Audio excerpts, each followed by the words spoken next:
New tonight, American diplomats in Venezuela are in a tough situation. Find out why the Venezuelan president is ordering them all to leave the country in the next 72 hours. Is the food you're eating safe to eat? I don't know that you understand how safe you are here at Syracuse University. With the government shutdown affecting food inspections, an SU chef explains why students should not worry if the lack of national inspections are infecting food in the dining halls. After freezing cold temperatures in Syracuse the past few days, it was finally a little bit warmer today and raining. What kind of conditions can we prepare for the next few days? I'll tell you in my full weather forecast. Citrus TV News starts right now. Citrus TV News live at 6 starts with breaking news.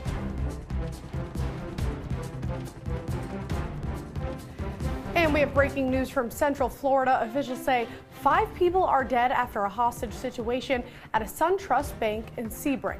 I'm Claudia Bellofatto. And I'm Brendan Tierney. Police say a gunman entered the bank after 12:30 this afternoon and called to report that he had fired shots inside the building. Officials say negotiations with the gunman had failed at first, but a SWAT team was able to get inside the bank and continue negotiations until the man surrendered. Authorities say the suspect is in custody and he is 21-year-old Zephan Zaver. Police have not yet identified the victims.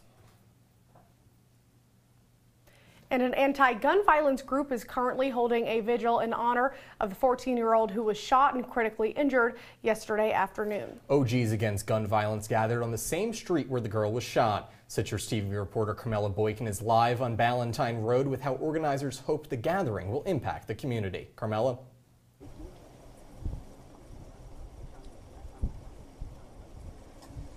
Thanks, guys. I'm here on Ballantyne Road, as you can see behind me, where members of Our Generation Against Gun Violence, or OGs Against Gun Violence, are here for the vigil. I spoke with the nonprofit's founder, Clifford Ryans, who says the main goal is just to let the community know that they're not alone. The community still has to continue and gets up every day, so the goal is to just continue bringing them hope. Now, outside of vigils like this, Ryans also speaks at schools from elementary age all the way through high school to inform students about the importance of peace prevention, of advocating for peace, as well as gun violence prevention. But overall, what keeps them going is just continue bringing hope in the community and letting them know that they're not alone. For Citrus TV News, I'm Carmella Boykin. Back to you guys. Thanks, Carmella. Police are still investigating the circumstances leading up to the shooting, and Citrus TV will keep you updated with the latest. New details tonight on who is hosting this year's MLK celebration in the Dome. SU alumni and CNY Central News anchor Jackie Robinson will MC the evening, and anchor Jennifer Sanders from News Channel 9 will moderate the onstage conversation with special guest Trevor Noah. The Student Association is giving out 125 tickets tomorrow to students, and you can pick one up at the office in Shine between 5 and 7 p.m. Plus, South Campus residents lost power early this morning. The Syracuse University physical plant says a national grid transformer went down, and that sparked the power outage. The power was out from 5 a.m. and was restored to everyone just after 8. The Office of Program Development has a new name. It will now be known as the Office of Multicultural Advancement. The office has also created an Alumni Advisory Council. Administrators say actions will help both foster alumni involvement and support for Black and Latino students. Today is the first day for school after Superintendent Chris Brown resigned in the West Genesee School District. The Board of Education is investigating the former superintendent for social media posts. His wife is claiming those posts tied to an affair with a worker in the district. Brown's Twitter account was deleted yesterday. A new development in New York education. The New York State Senate has unanimously passed a bill to remove standardized testing from teacher evaluations. Now students' scores on state testing won't determine how effective a teacher is. And elsewhere across New York, low-income students may be going hungry outside of school. The future of food stamp program is uncertain. Our analyst Tyler Lowell is here to explain how the shutdown is affecting the program. Thank you so much, Claudia. As the partial government shutdown drags into its second month, area residents are now starting to feel that impact of D.C. politics here at home. The shutdown leaves ongoing federal funding for programs like food stamps hanging in the balance. Here in Onondaga County, nearly 40,000 residents receive food stamps, pouring nearly $8.5 million into the local economy each month. The shutdown has sparked fears that the program will soon run out of money, leaving thousands of families here in Syracuse scrounging to put food on the table. Officials from the Food Bank of Central New York say that if the situation is not dealt with by March, that there will be very dramatic consequences for people that rely on the food stamp program. The Food Bank also says that they've seen a slight uptick in TSA agents coming in, but the worst may be yet to come. They're encouraging people to budget their food stamps wisely. A special provision allowed early payment of February's benefits, with most New Yorkers having received those benefits late last week. But this is not an extra payment, and there will not be another disbursement in February. It's not yet known if the March benefits will be paid on time or even if they'll be paid at all. State officials say that the federal government has yet to provide any updates, leaving families hoping for the best. Thank you, Tyler. We are now in the 33rd day of the partial government shutdown, and one area you may not know is taking a hit is your food. With the FDA not making random inspections that check on food sold in grocery stores, reports say companies may not be keeping to code. CitrusTV reporter Katie Lane is live outside of the Tops Near South campus, where many students do their grocery shopping.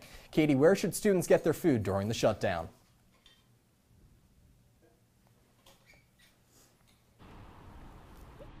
Thanks, Brendan. According to Syracuse chef Mary Kiernan, the best place for students to eat right now is in the Syracuse University dining halls.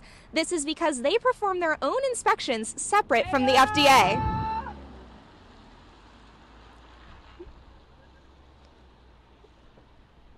I don't know that you understand how safe you are here at Syracuse University.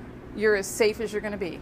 The FDA is a government organization that is in charge of preventing unsafe food from ending up in your kitchen. But the current government shutdown is forcing the FDA to stop most of their random food inspections. This means that the lettuce you bought in the grocery store hasn't been checked for bacteria like E. coli. However, Syracuse dining halls and other food facilities have their own processes to ensure your food is safe to eat. They will know about a recall in the public domain before anybody here on campus will know. They have a direct line to the CDC and the FDA, so they get all of that information ahead of time. Kiernan says you can step up to the plate and help unsafe food make its way off the shelves by contacting the FDA and letting them know when you see something is wrong. Right now, it is up to citizens to manage food safety practices. People can have voluntary recalls. I think we can prevent it on our own front, okay? When a government shutdown like this happens, we shouldn't stop doing the right thing because a government shutdown is occurring. When it comes to food, we should cook things. A lot of the foodborne illnesses have a kill temperature. Learn how to cook, eat as locally as you can because your food isn't traveling as far. While there is talk of a potential deal, the end of the government shutdown is still unknown. Meanwhile, it is crucial to keep practicing safe grocery shopping, cooking, and consuming practices. Live outside Tops Near South Campus, I'm Katie Lane, CitrusTV News. Thank you, Katie. And for more information on the FDA and food safety tips, check out fda.gov. New details about the fate of I-81 in Syracuse. Local legislators met today to discuss replacement options for the viaduct in Albany. State Senator Rachel May and Assemblyman Al Sturpey were in attendance. Syracuse's deputy mayor also joined them. State legislators say the community grid is the best option for I-81. A decision on I-81's future from the state is expected very soon. A new medical marijuana dispensary might open up in DeWitt. No word yet on when to expect a grand opening, but building proposals name Erie Boulevard as a potential location. Marijuana management company MedMen is leading the project. The new dispensary would be the fourth in Onondaga County. A white supremacist pled guilty today to killing a black man in New York City with a sword. James Jackson admitted to fatally stabbing 66-year-old Timothy Coleman in 2017. Prosecutors say Jackson wanted to start a race war with the United States. Jackson faces up to life in prison with no parole. Well, Brendan, over the past few days, we've seen a lot of snow, we've seen a lot of rain, and as a product, we've seen a lot of ice. Yeah, it's been kind of nasty out there. Temperatures have been all over the place here on campus. Well, it is January in Syracuse. That's right. I don't know if the snow's going to continue or if we're going to see more rain, but I do know who does know, and that's Jenna Babyak right outside for us. What can we expect, Jenna? I'm standing right outside the Citrus TV studios, and I'm taking cover because it is still raining, although it's definitely more of a drizzle now. Currently, it is 37 degrees and raining. Yes, you heard that right, 37 degrees. The temperature has risen drastically since just 2 days ago when we were seeing record lows of -6 degrees. Looking at the past radar, we can see that rain from today, as well as some icy and mixed conditions in some other areas of New York. I'll have your full weather forecast coming up later in the show. Coming up, a teacher's strike in Los Angeles is over, but now teachers in another major U.S. city are also getting ready to protest. Tune in to find out what these new teachers are demanding. And a Phoenix nurse is in custody after claims he impregnated a woman in a vegetative state who unexpectedly gave birth a month ago. All that and more after the break. Leaving hot coals improperly extinguished can cause a wildfire. Hey guys, it's Smokey! It looks as if Smokey is going to use the drown, stir, drown and feel technique. After the first drown, a good start. Next, another drink. And finally, a close feel. Is it cool? Okay. Yeah. Hey, Smokey, catch! Oh, my bad, Smokey. Only you can prevent wildfires.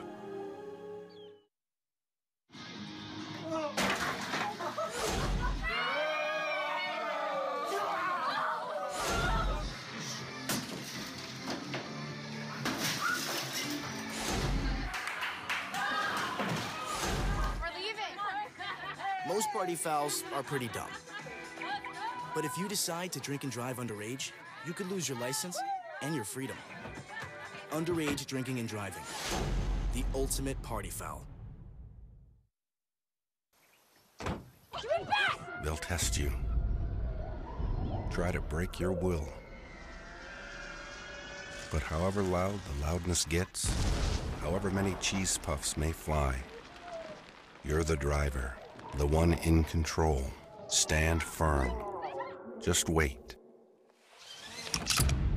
And move only when you hear the click that says they're buckled in for the drive. Never give up till they buckle up. They call me Maxie, but I prefer tripod. I was your above-average four-legged homie, and then wham-bam minivan. Some people pity me. Now that's lame. I still run, fetch, and swim. And the ladies love me. I'm the ultimate wingman. Just don't ask me to high five.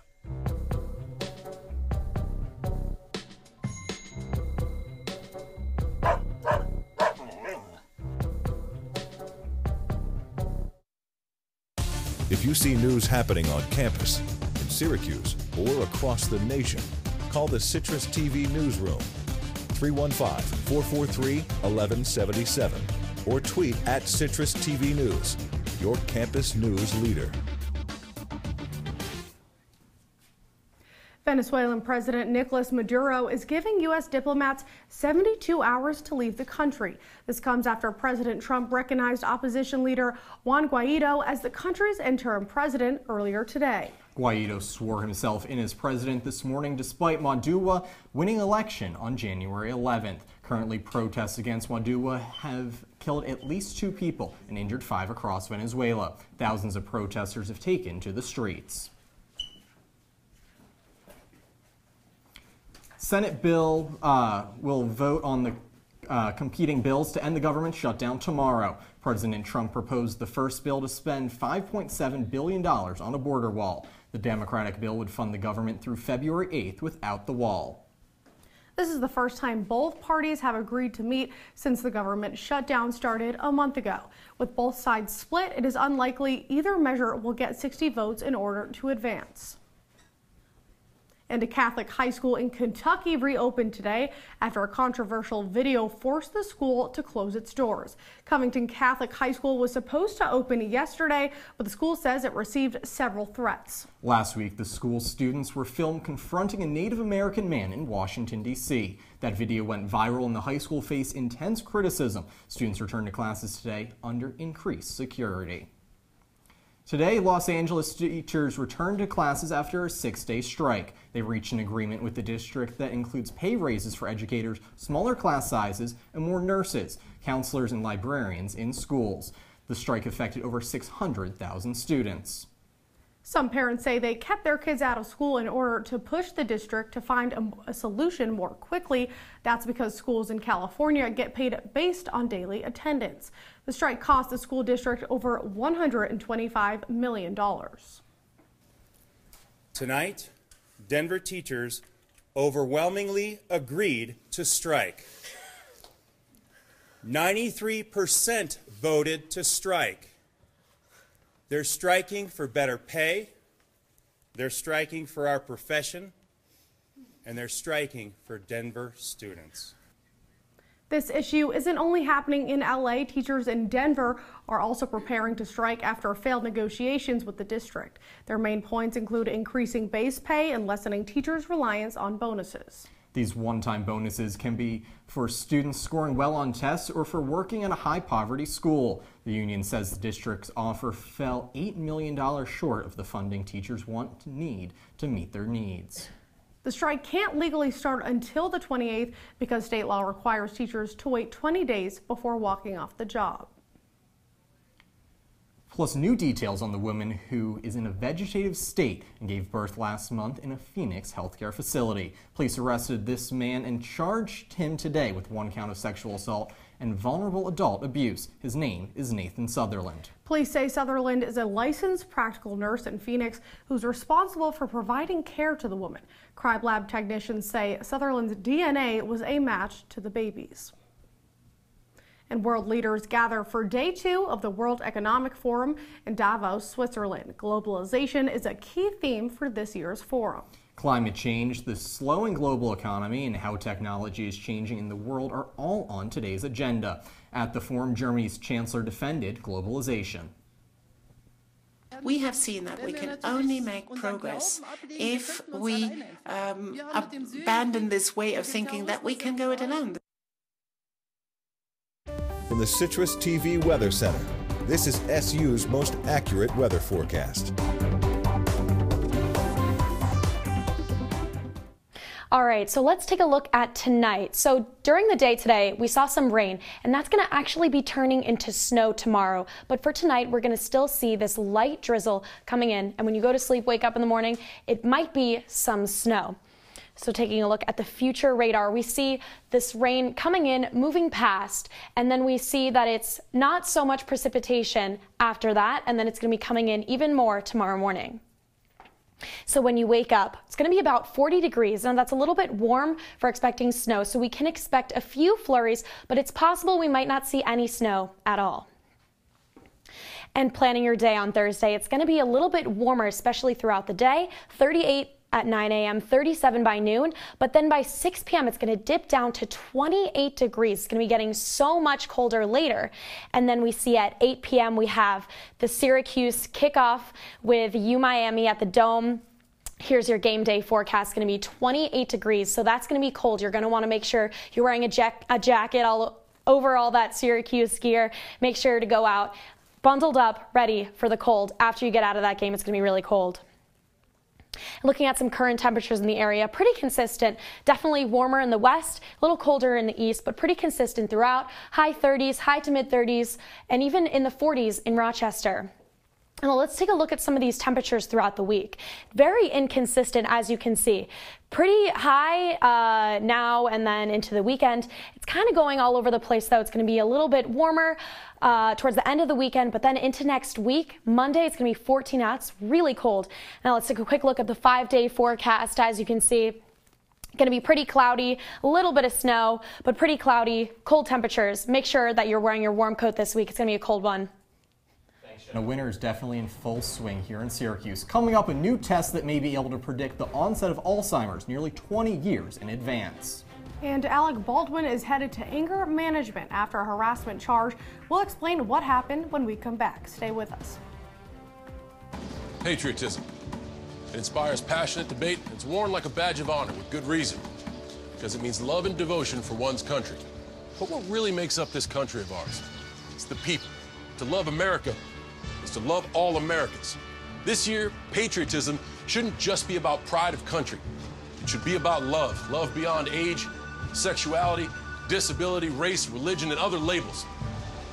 Because love has no labels.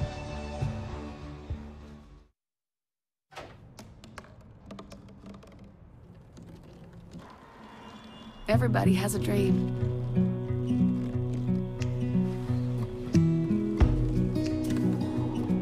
Mine was to see the ocean. And with a little help, I made it.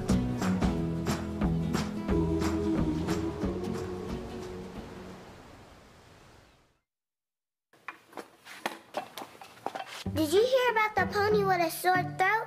He was a little horse. Can I tell you a cat joke? Just kidding. Why couldn't the why was the basketball court all wet? Why? Because the players kept dribbling all over it. Where do cats go on vacation? New York.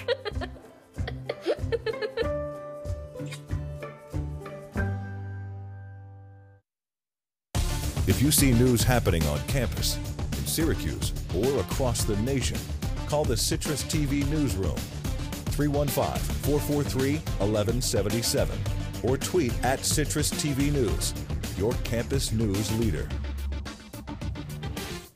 New research suggests a blood test could predict if someone will develop Alzheimer's disease up to 16 years before they show symptoms. The blood test would be used to detect the protein chain called neurofilament light, or NFL. A rise in the protein NFL and an increase in how quickly it gathers in the blood may indicate early stages of the disease. Alzheimer's affects more than 5 million Americans, and there is currently no cure. And Alec Baldwin is pleading guilty of harassment. According to the Manhattan District Attorney's Office, this violation comes in connection with a dispute over a parking spot last year. The actor will need to attend a short-term anger management program, but will not serve time or be on probation.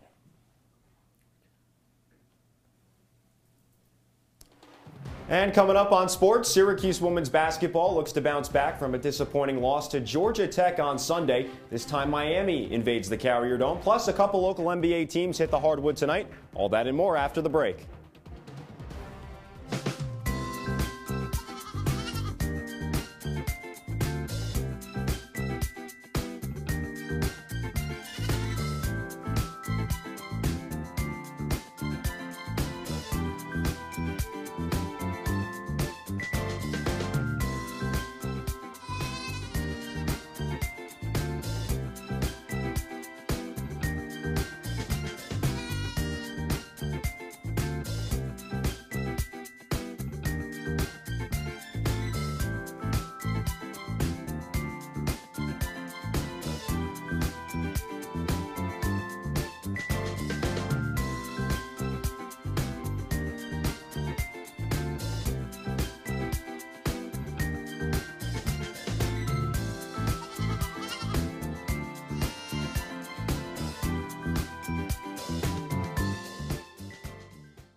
I see you mobbing over her. Let's go.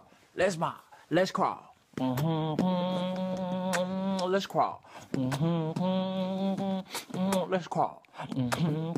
Hey, yo, we mobbing. Come on, girl. Let's crawl. Hey, yo, let's crawl.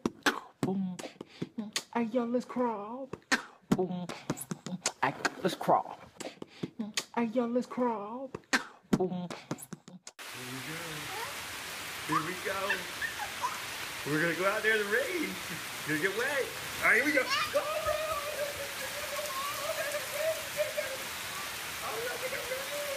Okay, quick.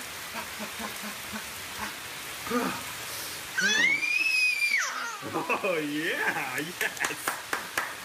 So much fun. Mwah.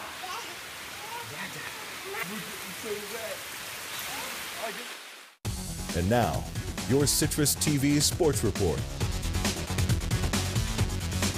And good evening. Welcome to sports. I'm Corey Spector. The number 13 Syracuse women's basketball squad faces Miami in the Carrier Dome tonight. The Orange fell to the Canes in Coral Gables last season, but 2 years ago, the Cuse was firing on all cylinders when the U arrived to Central New York. And bear in mind, at this point of the 2016-2017 season, Miami was the 14th best team in the country. SU sported a 15-game winning streak coming into this matchup. and it was more of the same. The nation's highest scoring backcourt, Alexis Peterson and Brittany Sykes, combined for 53 points. Meanwhile, Miami shot a shade over 30%, and Syracuse cruised to an 81-49 victory over Miami. Now SU finished over 40% from the field in this one, but the Cuse made less than a quarter of their shots in their 10-point loss to Georgia Tech over the weekend. Coach Q, what's the solution here?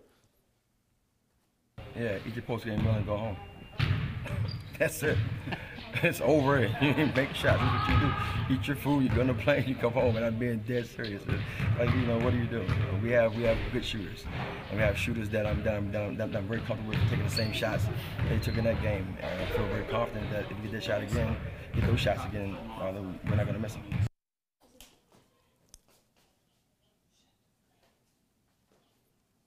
And a full stomach always solves the problem. In baseball, former Yankees closer Mariano Rivera became one of the 5 players elected to the Hall of Fame yesterday. But number 42 is the first player ever to be selected unanimously. Each of the 425 ballots checked the box next to Rivera's name, and the Sandman was very emotional about this. Amazing. All I have to say is thank God for that. You know, I mean, it was a beautiful, long career with, to me, the best organization there is in baseball, the New York Yankees, and end up with this like that. It's amazing. Mo made his major league debut back in May of 1995, and so did his buddy Derek Jeter. The captain is eligible for the 2020 Hall of Fame class, and soon enough, the 19-year teammates will reunite, this time in eternity. The Knicks host the Rockets tonight at Madison Square Garden. New York is winless in its past 6 contests. Enes Kanter likely re-enters the starting lineup tonight. Luke Cornett is expected to miss a few weeks due to an ankle sprain. For Houston, James Harden has scored 30 or more points in 20 consecutive games. Tip-off at MSG is set for 7:30. Also, the Nets welcome the Magic to Brooklyn tonight. Kenny Atkinson's squad sits as the number 6 seed in the Eastern Conference. The Nets stormed back from a 21-point deficit to defeat the Magic in Orlando 5 days ago. Action inside the Barclays Center starts at 7:30. Thanks, Corey. It's a busy night in sports. Coming up, a local Syracuse hospital celebrates an important milestone. Stay tuned. Well, Thomas, you've got prediabetes. But with more exercise and a change in diet, it can be reversed. I've tried exercising. It just makes me hungry for bacon. I love bacon, too. And who really likes to exercise? Not me. Me neither. Nobody. So we're good? What? Oh, you still have prediabetes. Big time. Here's your check.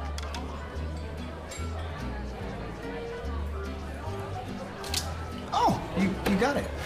You know, since I got rid of my car, I really enjoy walking. Okay. Got it. No. Getting pulled over for buzz driving could cost you around $10,000 in fines, legal fees, and increased insurance rates. Oh, you're home early. You live with your mom? That'll set your game back a few years. Buzzed, busted, and broke. Because buzz driving is drunk driving. Come on, it's not that hard. My big man fingers are having a problem with these little tiny buttons.